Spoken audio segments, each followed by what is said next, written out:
marcher dans la vérité. J'ai décidé de vivre dans ta sainteté. J'ai décidé de soumettre mes pensées. J'ai décidé de faire ta volonté.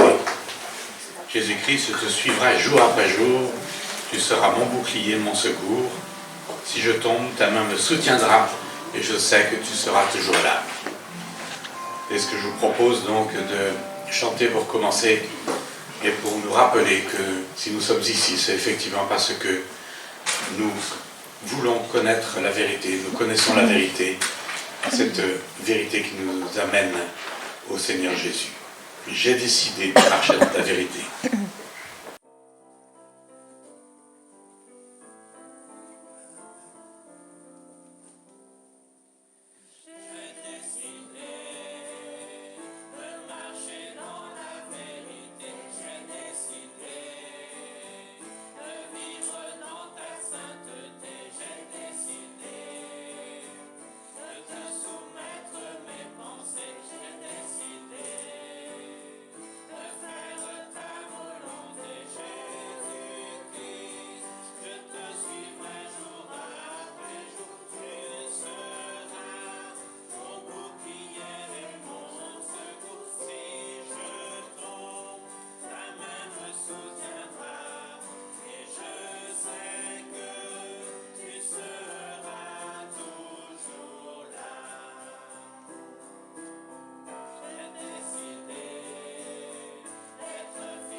Oui, en effet, notre Père, nous voulons te louer et te remercier parce que tu es celui qui est toujours à nos côtés, qui nous soutient, qui nous garde dans le chemin et qui a tout fait pour que nous puissions nous approcher de toi en envoyant ton Fils bien-aimé sur cette terre pour subir à notre place ce châtiment qui était le nôtre.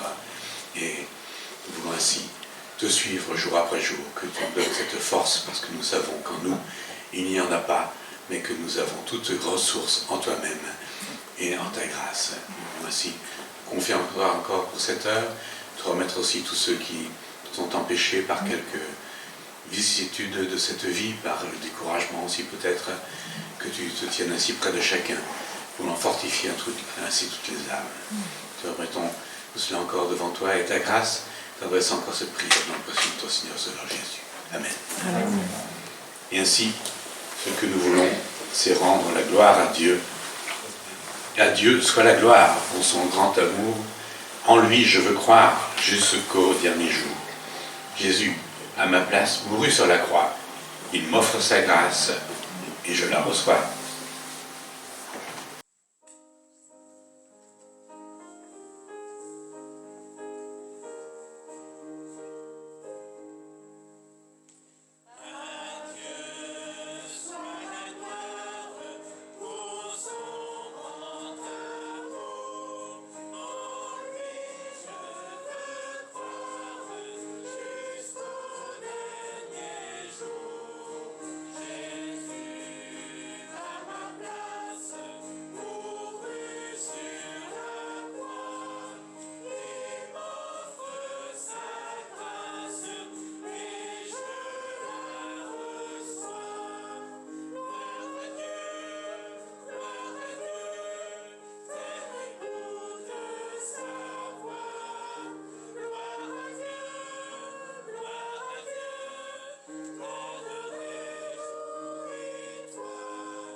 Voilà, donc rendre gloire à Dieu, nous le faisons en ce moment.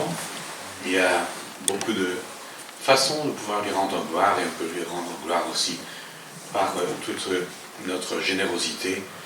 Et à ce propos, je vais laisser la parole maintenant un moment à Daniel pour nous présenter un peu ce que a été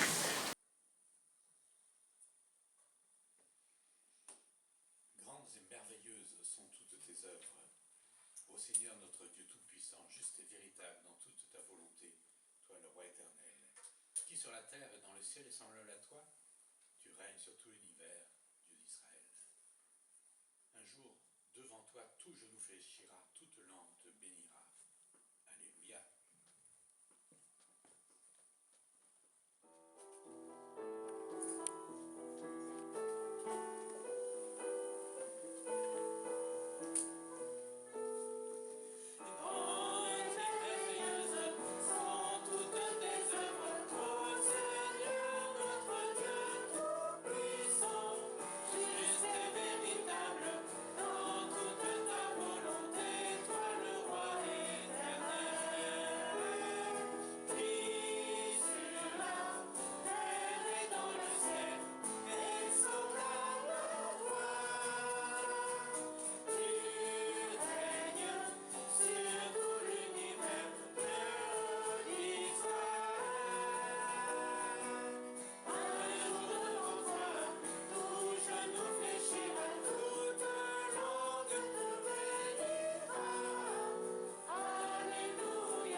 Élie entra dans la grotte et y passa la nuit.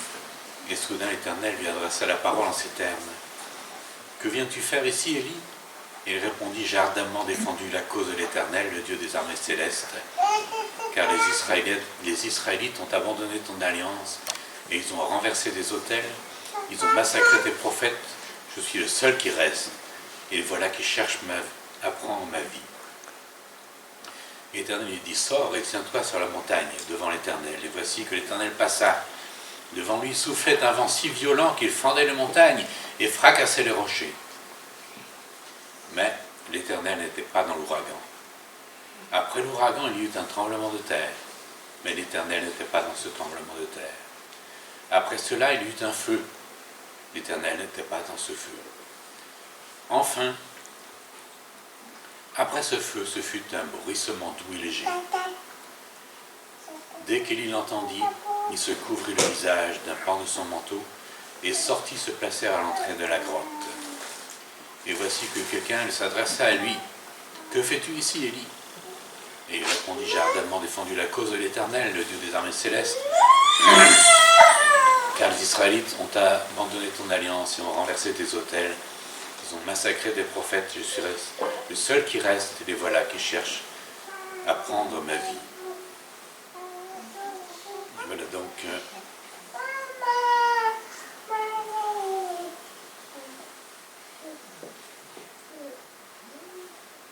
dans l'Éternel lui donne après une mission. Il dit toutefois, j'épargne en Israël 7000 hommes qui ne se sont jamais agenouillés devant Baal et qui n'ont jamais baisé de leurs lèvres. Et donc, ce que l'Éternel apprend à Élie, l'Éternel était donc dans ce bruissement doux et léger. Et donc un autre à Moïse, il doit aussi se révéler à lui et dit donc l'Éternel, grande compassion, qui pardonne donc à des milliers de générations, mais qui ne tient pas le coupable pour innocent, et qui donc visite donc l'iniquité sur les pères, sur les fils, sur la deuxième ou troisième génération. Nous voyons donc que les œuvres de l'Éternel sont grandes et merveilleuses, et que sa bonté s'étend sur des milliers de générations, et c'est ce que nous avons devant les yeux. Mais toutefois, l'Éternel, eh bien, il est sensible à ce que nous soyons fidèles, et il n'oublie aucun de ceux qui sont fidèles envers lui. Et les 7000 hommes en Israël qui ont été fidèles, eh bien, l'Éternel les a pointés devant Élie, qui croyait être resté seul, ce que bien souvent nous croyons, pour nous aussi, être restés seuls, alors que ce n'est absolument pas le cas. Souvenons-nous que nous sommes un peuple et que le Seigneur, eh bien, connaît chacun de ceux qui sont siens et qu'il les entoure de ses bienfaits. Et même s'il y a des épreuves dans cette vie, sur cette terre, que nous pouvons parfois être découragés parce que les temps sont durs, on le voit en ce moment avec cette pandémie notamment et d'autres éléments aussi. Mais Dieu reste le même et il nous l'a montré, comme Daniel nous le rappelait encore tout à l'heure. Ainsi, nous pouvons bien chanter, nous pouvons bien dire que grandes et merveilleuses sont toutes tes œuvres, ô Seigneur notre Dieu. Et l'apôtre Paul, dans son épître aux Éphésiens, nous rappelle que Dieu est riche en compassion. À cause du grand amour dont il nous a aimés, nous qui étions morts en raison de nos fautes, premièrement, il nous a rendus à la vie avec Christ, c'est par la grâce que vous êtes sauvés. Deuxièmement, il nous a ressuscités et fait asseoir avec lui dans les lieux célestes en Jésus-Christ. Voilà quelle est notre part indéfectible que personne ne peut nous ôter. Et troisièmement, il a fait cela afin de montrer dans les temps à venir l'immense, l'infinie richesse de sa grâce par la bonté qu'elle a manifestée envers nous en Jésus-Christ. Voilà donc le but de Dieu, de montrer dans les temps à venir l'infinie richesse de sa grâce. Voilà quel est le but du Seigneur. Et je ne sais pas si quelques-uns ont déjà pu commencer la lecture de ce livre qui nous a été offert, doux et humble de cœur, mais nous voyons dans ce livre vraiment toute l'immense bonté du Seigneur, et cela est un très grand encouragement pour chacun de nous. Je vous propose donc, dans cet esprit, de nous arrêter quelques instants et de louer le Seigneur ensemble et par nos prières, par notre adoration.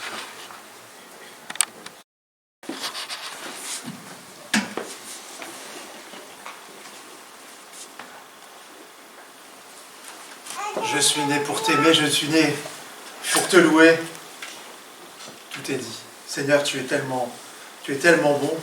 Et alors qu'on chantait ce matin, pendant ce temps de louange qui nous amène tranquillement, voilà, c'est comme ça que je le dis parfois, à ce temps de partage, à ce temps de communion, ce temps de mémoire, de se souvenir ce que le Seigneur a fait pour nous. J'avais ce chant d'enfant qui m'est venu ce matin, juste ces paroles. Quel est ce Dieu semblable à toi qui efface les fautes et qui pardonne les péchés? Seigneur, tu es ce Dieu-là, celui qui a pardonné mes fautes. On a entendu ce matin, oui, nous étions des pécheurs, mais et nous sommes sauvés par grâce. Dans 1 Corinthiens, au chapitre 11, les versets 22 à 30, on le connaît par cœur, je pense que vous allez presque pouvoir le dire avant que je le lise. Car j'ai reçu du Seigneur... Ça va aller.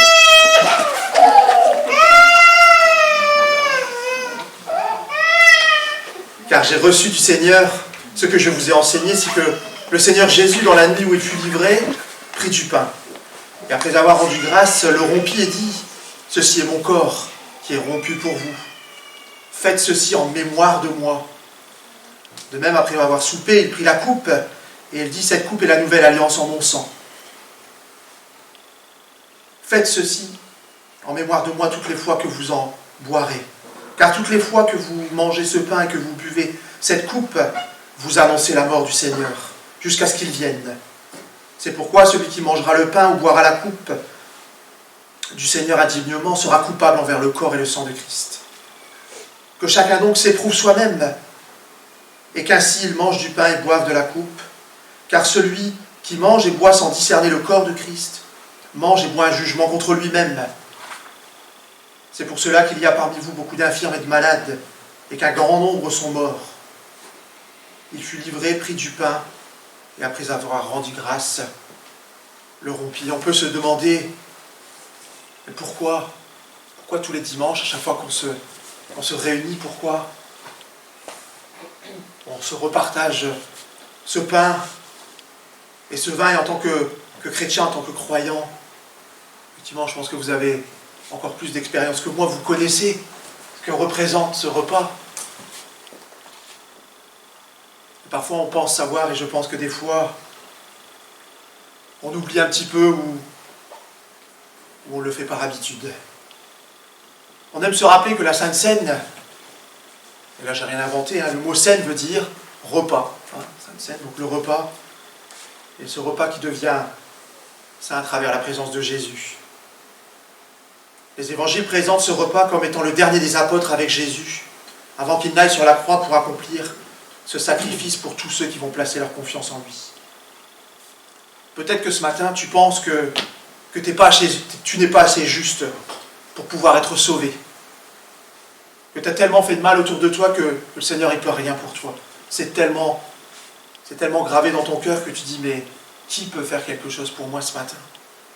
Est-ce que le Seigneur pourrait simplement m'écouter et me pardonner? Bien sûr que oui, le Seigneur est tout-puissant, il t'aime. Peu importe, on aime se rappeler, il n'y a pas de petits, il n'y a pas de grands péchés, il y a des péchés tout court. Et le Seigneur est là pour te dire ce matin qu'il t'aime. Et il te l'a prouvé, il nous l'a prouvé en ce temps de sacrifice sur la croix. Ce prix fort. Dans la parole de Dieu, nous pouvons trouver deux commandements pour nous chrétiens. Le premier, on aime se le rappeler, c'est de pouvoir nous approcher du repas du Seigneur lorsqu'on est passé par les eaux du baptême, et déclarer devant tout le monde, oui, le Seigneur, oui, Christ est mon Sauveur, oui, Christ est mon Seigneur, et je suis sûr qu'à l'instant où je dis ça, vous êtes en train de vous dire, je me souviens quand j'étais là devant, ou peu importe où c'était, et que j'ai témoigné publiquement de ce que le Seigneur Jésus avait fait dans ma vie. Vous vous souvenez, le moment où on est comme ça, on est tout tremblant, et on essaye d'ouvrir la bouche pour dire, mais ce Seigneur est venu à un moment T dans ma vie, et voilà ce qu'il a fait pour moi. Et le deuxième commandement, eh bien, c'est de nous rappeler continuellement dans notre vie ce que le Seigneur Jésus a fait pour nous. Son sacrifice, il l'a fait par amour. Et nous devons être chaque jour encore plus reconnaissants de ce qu'il a fait pour chacun de nous. L'apôtre Paul nous dit que lorsque nous prenons la Sainte Seine, nous devons le faire dans la dignité, j'allais dire l'inverse. On ne doit pas le faire dans l'indignité. Il faut comprendre par là que aucun de nous sommes dignes, nous sommes pécheurs, nous avons tous accompli du mal, ou peu importe, même parfois le bien qu'on essaye de faire. Vous savez, Hein, on va faire du bien pour finalement essayer d'effacer un petit peu ce qu'on n'a pas fait de bien les jours d'avant, ça sert à rien. Oui, personne n'est digne, c'est vrai. Mais nous pouvons nous approcher de Dieu, et donc de la Sainte Seine seulement à travers le seul qui en est digne, Jésus-Christ. Et du coup, nous sommes, parce que si je m'arrêtais là, effectivement, on pourrait passer à la suite, mais nous sommes déclarés justes et dignes à notre tour lorsque nous plaçons notre foi en Jésus-Christ et que la présence de Dieu habite en nous. Ça serait quoi prendre la Sainte Seine de manière indigne, complètement détachée? Ça serait le faire sans aucune réflexion, sans aucune reconnaissance par rapport à ce que le Christ a souffert pour nous. Ça serait de vivre sans nous repentir de nos erreurs, sans déclarer nos fautes au Seigneur, sans même les regretter. En quelque sorte, nous nous moquerions de Dieu. Lorsque nous mangeons ce pain et ce vin, nous nous rappelons que le Seigneur a souffert sur la croix, qu'il est mort et qu'il est ressuscité pour nous sauver. Je me rappelais ce matin, de voir ces films qui ont reconstitué un petit peu la mort du Seigneur Jésus. Il me dit, Seigneur, toi, ces hommes, ils t'ont rejeté. Tu es venu, on se rappelle, tu es venu, toi tout petit, et tu étais pour nous tellement, tellement grand. Ils t'ont mis sur cette croix, voilà. On a bien percé ton côté, on t'a mis une couronne d'épines, on t'a fait avaler du vinaigre. Et tu es mort. Les hommes avaient pensé, un grand nombre d'hommes pensaient avoir atteint leur objectif de te tuer, toi, Seigneur Jésus. Ils étaient contents. Tu es mort sur la croix. Et tu es ressuscité 3 jours après, Seigneur. Alléluia, merci. Parce que serions-nous devenus? Que serions-nous devenus sans toi, sans ce sacrifice? Et tu as dit, si cette coupe peut s'éloigner de moi, bien qu'elle s'éloigne, mais c'était le plan divin de Dieu. Et oui, tu es ressuscité, Seigneur, et nous voulons ce matin nous remémorer. Je le redis, je ne me répète pas. Par habitude, on va passer, on va prendre, et oui, qu'on puisse, pendant ce temps, bien nous rappeler ce moment où le Seigneur est venu à ta rencontre. Souvenez-vous, ce moment où le Seigneur t'a dit, mais tu sais, je t'aime tel que tu es. Laisse-moi entrer dans ton cœur. Et ce moment où vous l'avez laissé entrer dans votre vie et où votre vie a été transformée, chamboulée. Parce que Dieu a fait des chamboulements dans chacune de nos vies, c'est certain. C'est certain. Qu'on puisse se rappeler, chacun, chacune, et pouvoir lui dire, par une prière, par un chant, par une lecture, et bien lui dire combien nous sommes reconnaissants, combien notre amour est tellement difficile à lui exprimer, tellement les mots nous manquent.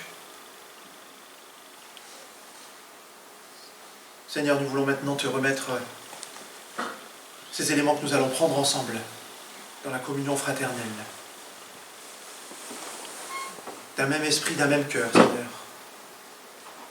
Nous retrouver devant ton trône. Et nous rappeler, nous remémorer bien le prix fort que tu as payé pour nous. Merci parce que tu nous as revêtus chacun et chacune d'un vêtement blanc, sans tache. Et Seigneur, oui, nous vous aimons nous placer devant toi et te demander pardon.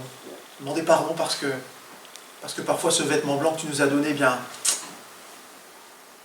on l'entache. On l'entache parce qu'on n'est pas bon, parce qu'on n'a pas parfois des fervents serviteurs de ta parole, et nous voulons, Seigneur, vivre ta parole.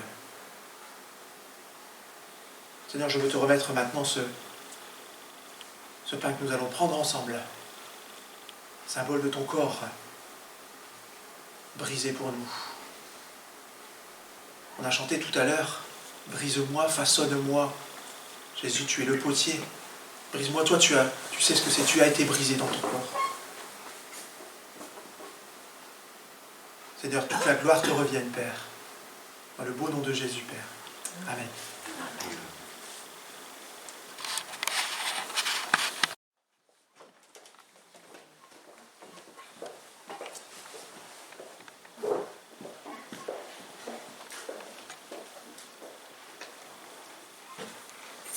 Voilà. Ce matin, on va accompagner le prophète Élisée dans la fin de son ministère, dans la fin de son histoire.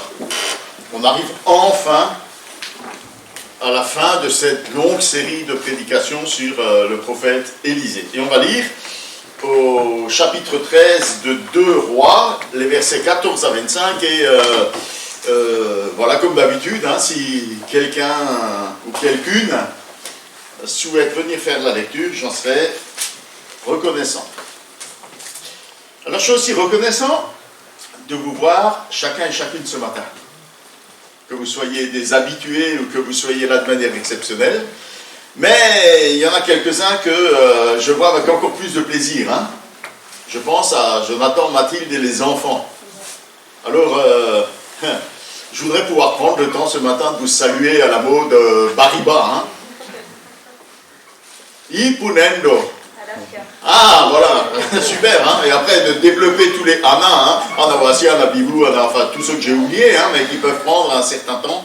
Et je suis reconnaissant qu'un de ces dimanches, ben, on pourra entendre ce que vous avez vécu au Bénin. Hein. Voilà, je suis reconnaissant que c'est pas trop dur le retour, hein. Il y a quand même quelques degrés de moins. Mais voilà, que le Seigneur vous bénisse. Hein. On est reconnaissant que vous soyez là.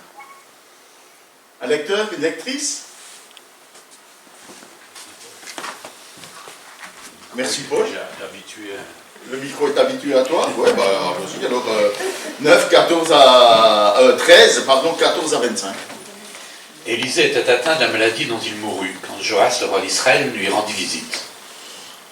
Il se pencha sur son visage et pleura en répétant « Mon père, mon père, mon père, toi qui es comme les chars d'Israël et ses équipages. » Élisée lui dit « Prends un arc et des flèches. » Joas se le fit apporter.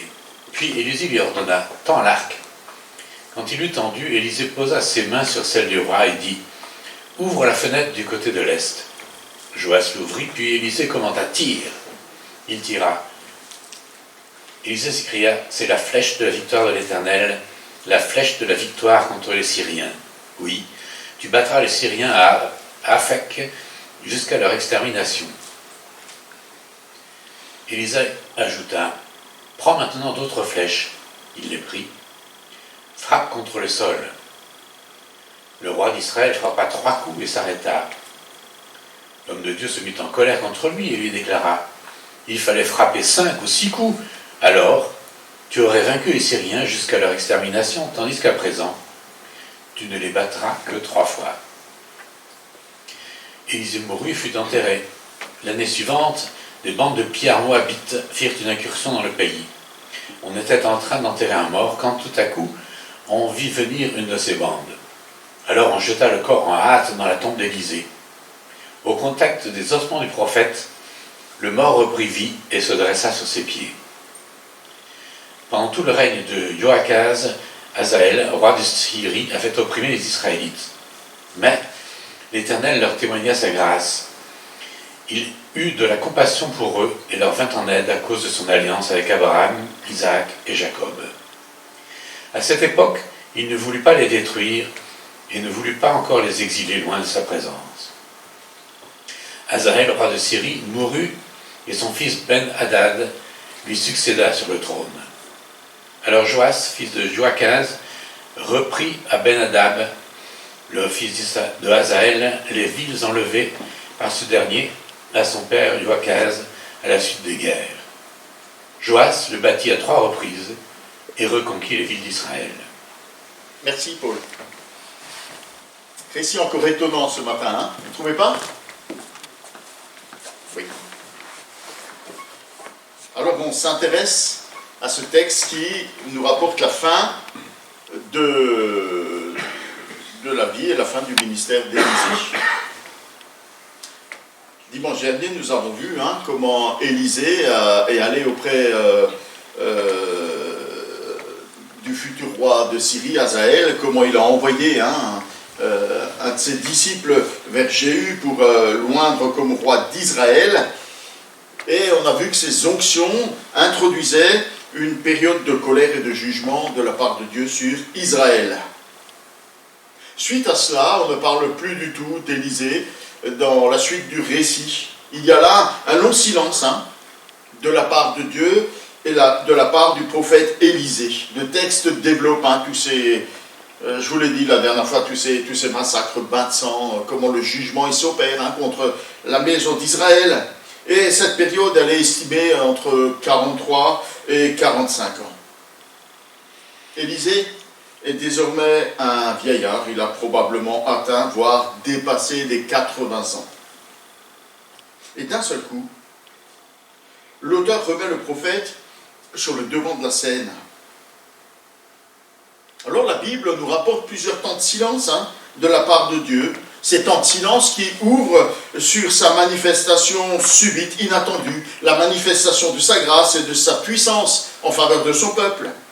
On pense bien sûr aux 400 ans pendant lesquels Israël a été esclave en Égypte avant l'intervention divine au travers de Moïse pour le délivrer de son esclavage et pour lui donner un bon pays, un pays de lait et de miel. 70 ans à Babylone, avant que Dieu n'éveille le cœur de Cyrus, le roi, l'empereur de Perse, pour permettre au peuple le retour au pays, la reconstruction du temple et de la muraille de Jérusalem. 400 ans de silence à nouveau, entre le dernier prophète dans votre Bible et le début du Nouveau Testament, qui nous raconte l'incarnation du Fils de Dieu venu apporter le salut de la part de Dieu aux hommes. Enfin, attente, depuis près de 2000 ans, attente du retour de Jésus pour établir définitivement son royaume et accueillir son peuple dans la gloire éternelle. Dans ces périodes de silence, l'attente du peuple est forte. L'attente d'un libérateur, l'attente d'un sauveur. Et c'est la situation dans laquelle est l'Église aujourd'hui. Elle attend le retour en gloire de son Seigneur. Nous aussi, à titre personnel, nous pouvons de la même manière être dans nos vies dans une période d'attente, peut-être une période de souffrance, où nous prions et où nous crions comme Asaph dans le psaume 83, « Ô Dieu, ne garde pas le silence, ne te tais pas, ne reste pas inactif, ô Dieu. » Ce meurtre traduit, « Cesse, ô Dieu, d'être indifférent. » C'est le cri, la demande de l'intervention puissante de Dieu en faveur de son peuple ou en notre propre faveur. Silence n'est pas indifférence de la part de Dieu, comme nous le montre l'ensemble de l'Écriture, mais comme nous le voyons aussi dans ce texte. D'abord, je vous propose que Dieu n'est pas indifférent à nos souffrances. Élisée était atteint de la maladie dont il mourut. Voilà une déclaration étonnante et unique dans l'Écriture. Élisée est frappé, nous disent certaines versions, par une maladie incurable. Son issue fatale ne fait aucun doute ni pour l'auteur, ni pour le prophète lui-même, ni d'ailleurs pour son entourage. Le lecteur, la lectrice de la Bible a connaissance, a connaissance de la manière dont la Bible rapporte la fin de vie des différents personnages, des différents acteurs qu'elle présente. Et voici ce que nous en percevons généralement. Les hommes fidèles et bons meurent de vieillesse, rassasiés de jours, selon le terme biblique. Comme c'est le cas pour les patriarches, Abraham, Isaac et Jacob, comme c'est le cas pour Moïse, pour Josué, pour David, ou encore pour Job, qui a connu bien des vicissitudes et des souffrances. La mort violente est souvent synonyme de jugement de Dieu, comme ça a été le cas pour Akan, Saül, la maison d'Akab, comme nous en avons parlé la semaine dernière. Mais une mort violente peut aussi parfois être imposée aux témoins fidèles qui subissent le martyre de la part des hommes méchants et opposés à Dieu, comme c'est le cas pour Jean-Baptiste, Étienne, Jacques, comme ça a été le cas pour plusieurs prophètes dans l'Ancien Testament, tels Ésaïe ou Jérémie, ou comme ça a été le cas pour Pierre et Paul, selon les traditions juives et chrétiennes. Alors bien sûr, il y a des exceptions notables dans le récit biblique, mais la maladie. Combien nous sommes sensibles à cette question? Tant nous la percevons de manière négative, effrayante. N'est-elle pas en effet synonyme de souffrance et de mort? Alors le récit biblique aborde généralement ce thème pour nous rapporter l'intervention divine en faveur des personnes, pour les guérir, les délivrer.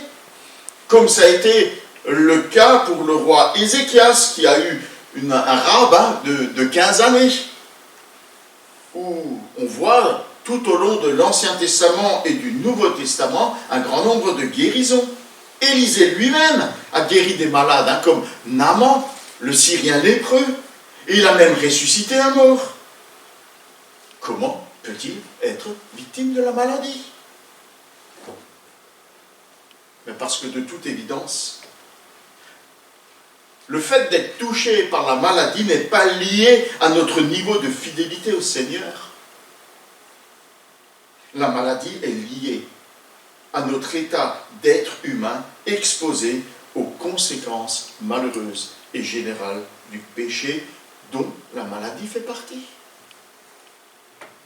Rien dans l'Écriture ne nous garantit que d'être fidèles au Seigneur nous mette à l'abri de la maladie. Rien.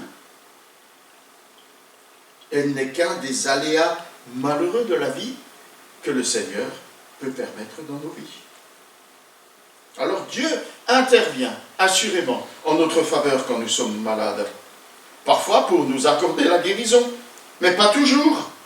Mais même s'il n'apporte pas la guérison, il se manifeste en nous accordant sa grâce pour l'endurer, pour la supporter, et pour manifester sa puissance de manière différente, comme il le révèle à l'apôtre Paul dans 2 Corinthiens, « Ma grâce te suffit, c'est dans la faiblesse que ma puissance se manifeste pleinement. » Alors le récit qui suit, je ne sais pas si vous l'avez remarqué, est curieusement ressemblant à celui de l'enlèvement d'Élie. D'abord, l'auteur introduit ce texte sans aucun suspense concernant la fin prochaine du prophète Élisée. Il annonce d'entrée ce qui va se passer, comme il l'avait annoncé à l'enlèvement d'Élie, avec une différence. Élisée ne va pas être enlevé au ciel, mais il va connaître le sort commun des humains, il va connaître la mort.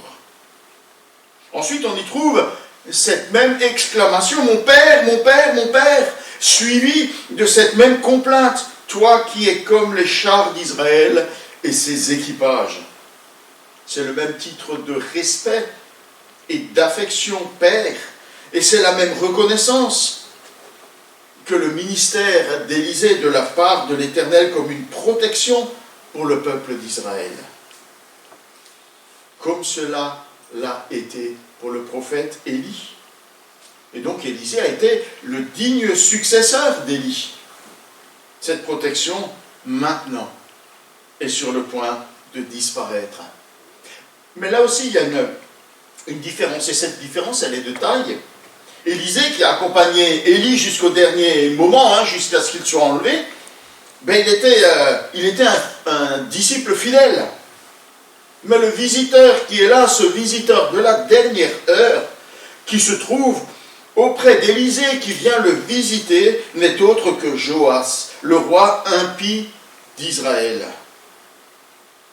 Il veut bien être au bénéfice de la protection divine. Mais il ne veut ni des directives, ni des commandements divins.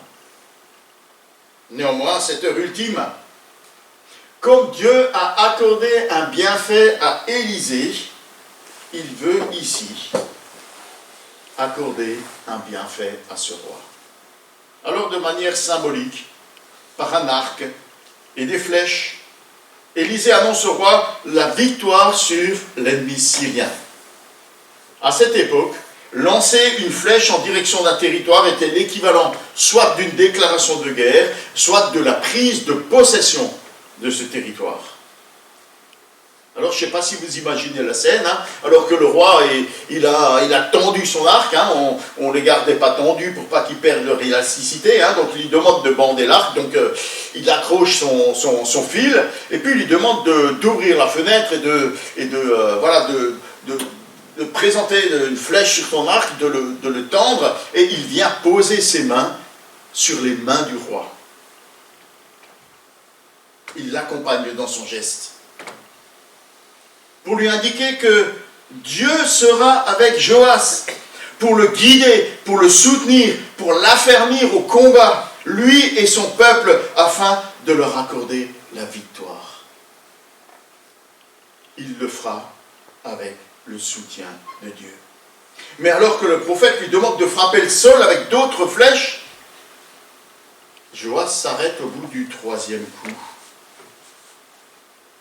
démontrant probablement un esprit calculateur. Élisée lui a annoncé la victoire jusqu'à la destruction des Syriens. Or, la Syrie se trouvait entre Israël et l'Assyrie. Et l'Assyrie montait en puissance et portait déjà ses coups contre la Syrie.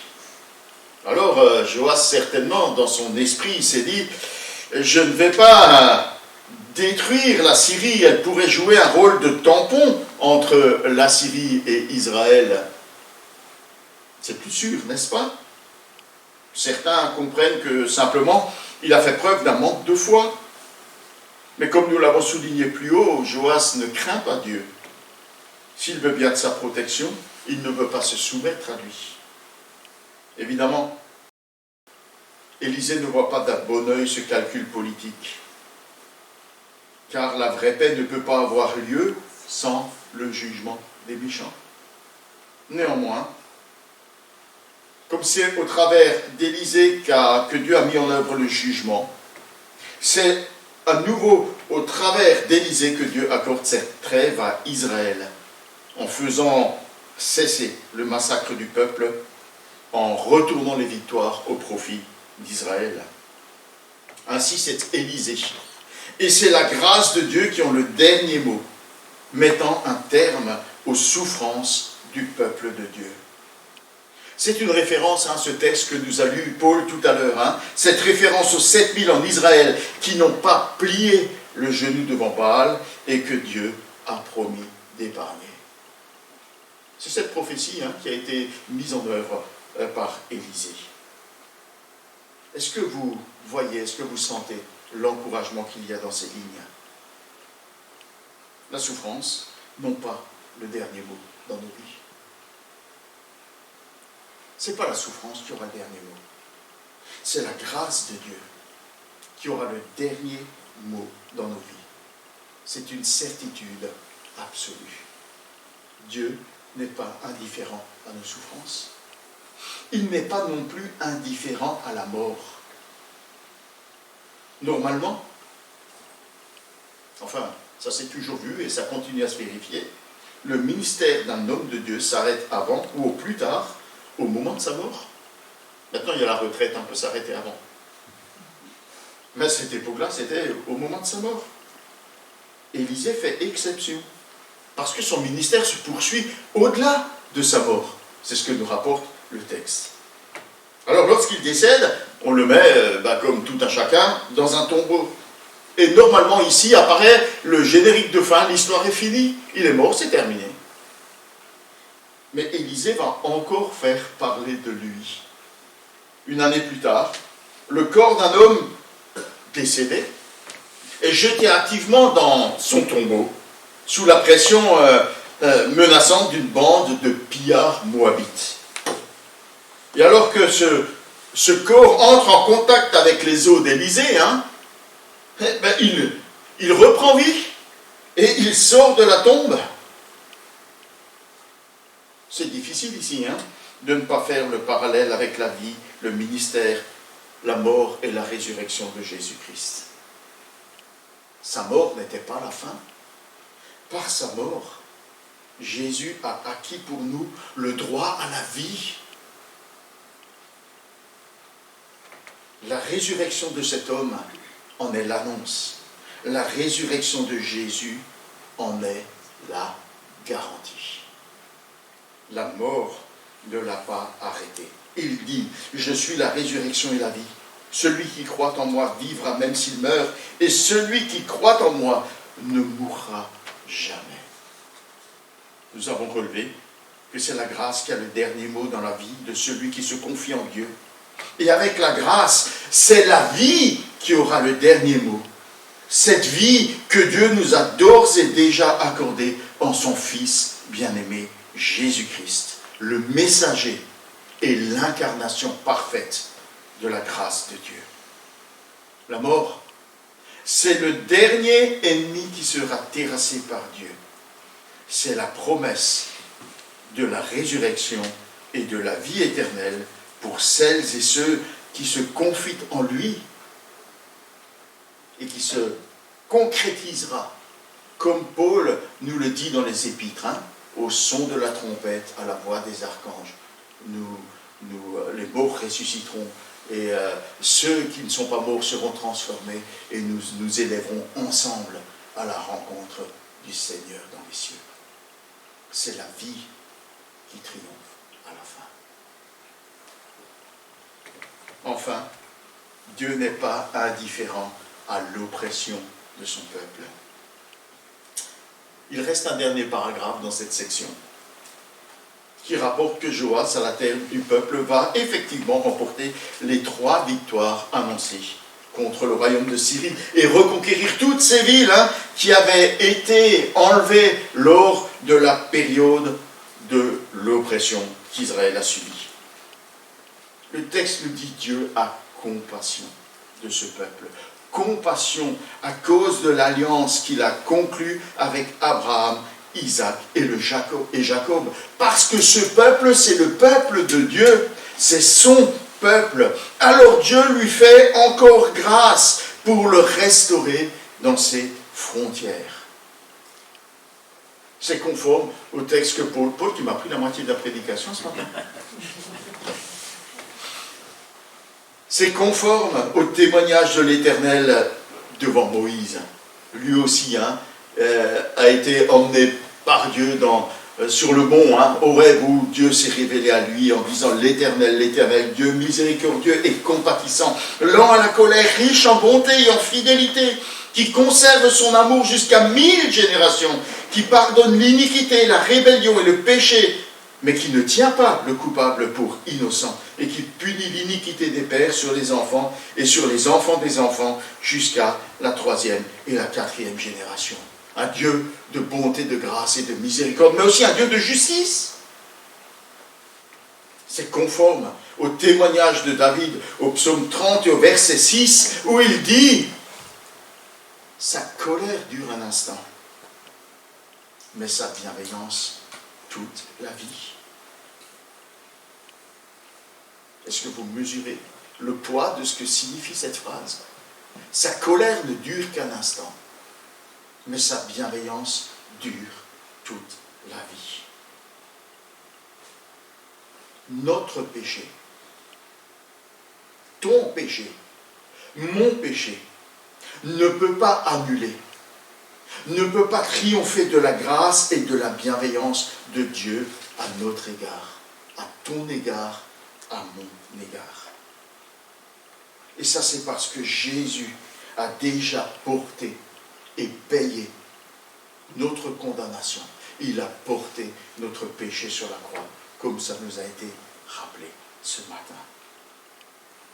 C'est l'assurance que même si par notre désobéissance et notre entêtement dans le péché, nous pouvons attirer sur nous la discipline et la correction de Dieu, ce n'est pas sa colère qui a le dernier mot dans nos vies, mais sa bienveillance.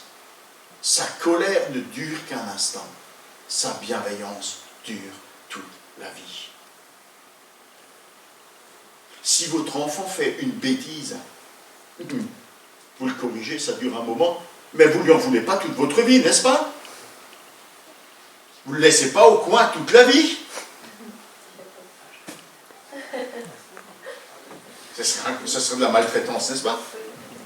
Et Dieu ne maltraite pas. Après la correction, vous lui dites, voilà, vous l'entourez de nouveau de votre affection et de votre amour paternel ou maternel. C'est tout à fait normal, Dieu agit de cette manière avec nous.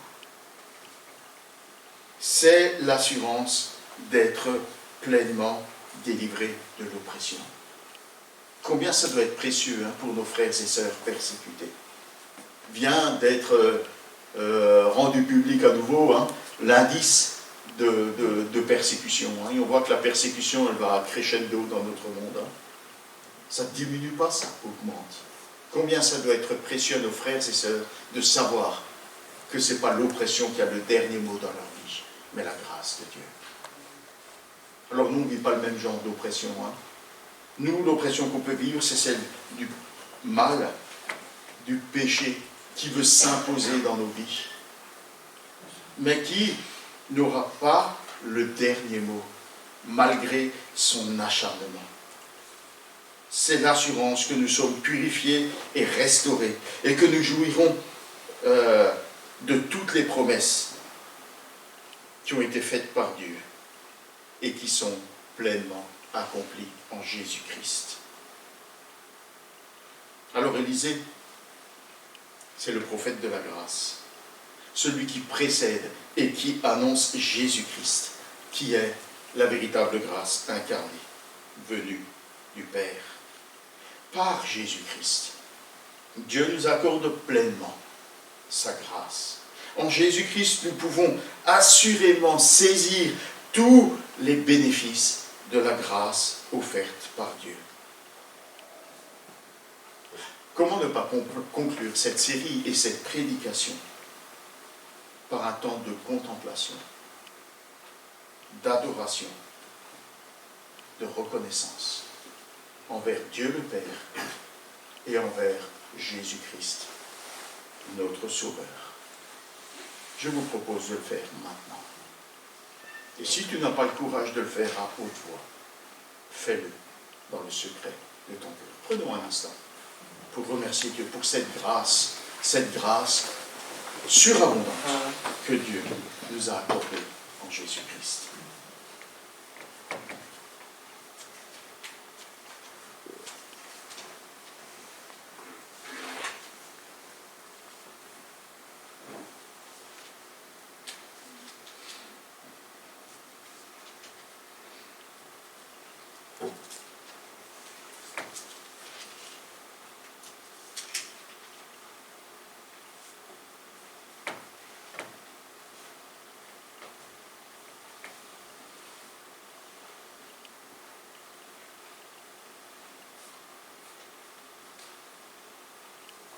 Seigneur, cette grâce que nous ne méritons pas.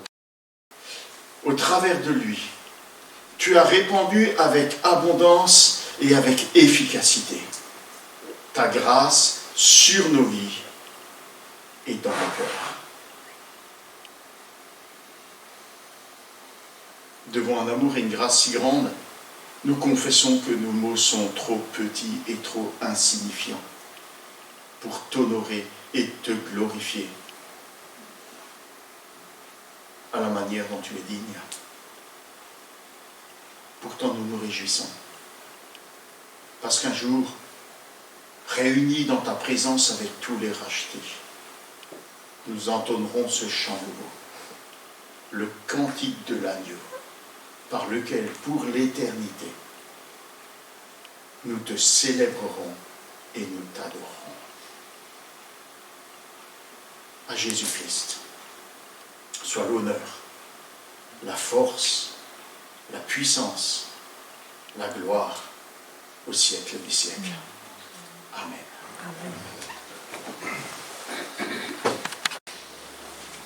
On va passer aux annonces.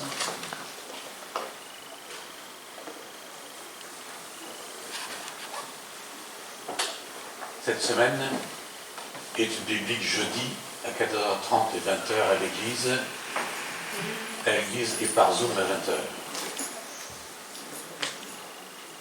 Samedi 5 février, à partir de 9h, matinée travaux. Donc rendez-vous ici même dès 9h. Et groupe de jeunes à 17h. Dimanche prochain, culte à 10h comme d'habitude. Vente de gâteaux. Ah, ça c'est bien ça. Le 6 après le culte, au bénéfice du groupe de jeunes pour les aider à financer leur voyage à l'IBG au mois de mai. Prévoyez de la monnaie s'il vous plaît. Non, ils n'acceptent pas les cartes bleues. Un chèque déjeuner non plus.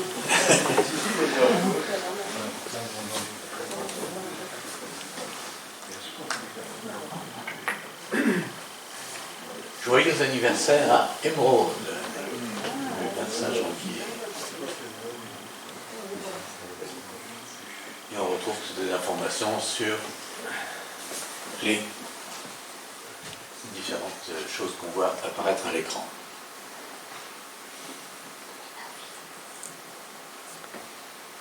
Pas d'autres choses à dire? Ah, c'est bien insiste.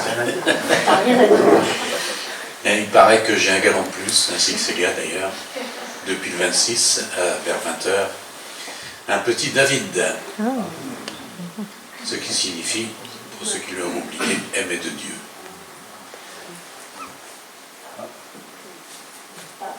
Aussi, juste une petite info. Non, pas mon galon. Vous savez qu'il faut toujours prévoir ses vacances longtemps en avance. Et je ne sais pas si vous connaissez Marc de Févert, c'est un frère qui est venu déjà quelques fois dans l'Assemblée, c'est l'oncle de Flavie, et donc marié à Franck Gaudin. Et il a fait un gîte juste en face de chez lui, et ce gîte, il le met à disposition. Donc j'ai fait quelques dépliants que j'ai disposés sur le petit meuble à l'entrée. Il y a plein d'infos, et en termes, on va dire, de vie, c'est calme, c'est très reposant, c'est beaucoup, entre guillemets, pour avoir un recul par rapport à la vie habituelle de la ville. Donc c'est un peu, si vous voulez, comme une retraite spirituelle, et il y a plein de gens qui désirent avoir un peu de recul pour se retrouver dans la paix, se retrouver soi-même, parfois en couple, parfois avec nous. Voilà, donc il y a quelques dépliants qui sont là. Si vous êtes intéressé pour visiter la Lozère et vous faire du bien, c'est à votre disposition. Voilà. Merci pour cette info. Et je vous propose de terminer donc notre culte par ce chant qui est comme un mot d'ordre après ce culte que nous avons passé. Que ma vie te glorifie.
Bonne semaine à tous.